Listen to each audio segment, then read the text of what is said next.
গানের সুরে দেওয়া হচ্ছে যুদ্ধের ডাক, জানানো হচ্ছে সব হিন্দুদের এক হয়ে মুসলিমদের বিরুদ্ধে লড়াই করার আহ্বান। ইউটিউবে প্রকাশ পাওয়া এসব গানে আসছে লাখ লাখ ভিউজ, আর যুদ্ধের প্রতি সমর্থন জানিয়ে ভিডিওর নিচে পড়ছে হাজার হাজার কমেন্ট। ভারতে এসব মুসলিম বিদ্বেষী উস্কানিমূলক গানগুলো এখন আছে ট্রেন্ডিংয়ে। হিন্দুত্ববাদী বিভিন্ন গ্রুপ থেকে গানগুলো অনলাইনে ব্যাপকভাবে ছড়িয়ে দেওয়া হচ্ছে। গানগুলোতে ইসলাম নিয়ে নানা কুরুচিপূর্ণ কথা বলা হয়েছে, আর এগুলোকেই অস্ত্র হিসেবে ব্যবহার করে ছড়ানো হচ্ছে বিদ্বেষ ও আতঙ্ক। কাশ্মীরে পর্যটকদের হামলার পর অনেকে দাবি করেছেন বন্দুকধারীরা হিন্দু পর্যটকদের লক্ষ্য করে গুলি চালিয়েছিলেন। ইউটিউবে প্রকাশিত ওইসব গানে এই বিষয়টি উল্লেখ করে বলা হয়, ভারতীয় মুসলিমদের আর বিশ্বাস করা যায় না।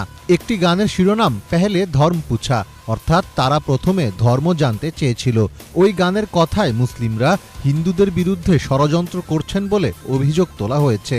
আরেকটি গানে বলা হয়, এক কি বাদলে 1 লাখ কো ঘর মে ঘুসকে মারেঙ্গে, অথচ বন্দুকধারীদের থামাতে গিয়ে একজন মুসলিম ঘোড়াচালক সেদিন প্রাণ হারিয়েছেন। আবার আহত পর্যটকদের উদ্ধারে স্থানীয় মুসলিমরা এগিয়ে এসেছেন।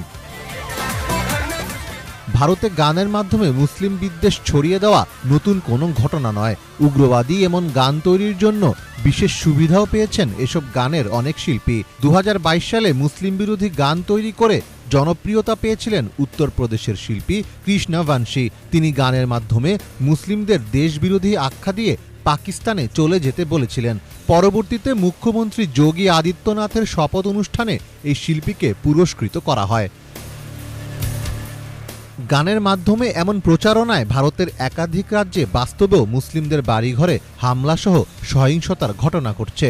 গুজরাট রাজ্যে সম্প্রতি পরিচালিত একটি চিরুনি অভিযানে বাংলাদেশি সন্দেহে বিপুল সংখ্যক মানুষকে আটক করা হয়েছে।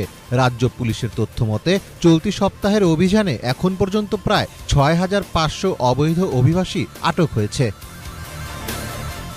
তবে বিভিন্ন গণমাধ্যমের অনুসন্ধানে উঠে এসেছে ভিন্ন চিত্র। যাদের বাংলাদেশি নাগরিক হিসাবে আটক করা হয়েছে তাদের অনেকেই ভারতের ভিন্ন ভিন্ন রাজ্যের বাংলা ভাষাভাষী মুসলিম নাগরিক, যাদের বৈধ পরিচয়পত্রও রয়েছে। উত্তরপ্রদেশ, ওড়িশা, মহারাষ্ট্র, পশ্চিমবঙ্গ এবং গুজরাট থেকে আসা এসব নাগরিকদের বাংলাদেশি তকমা দিয়ে হয়রানি করা হচ্ছে।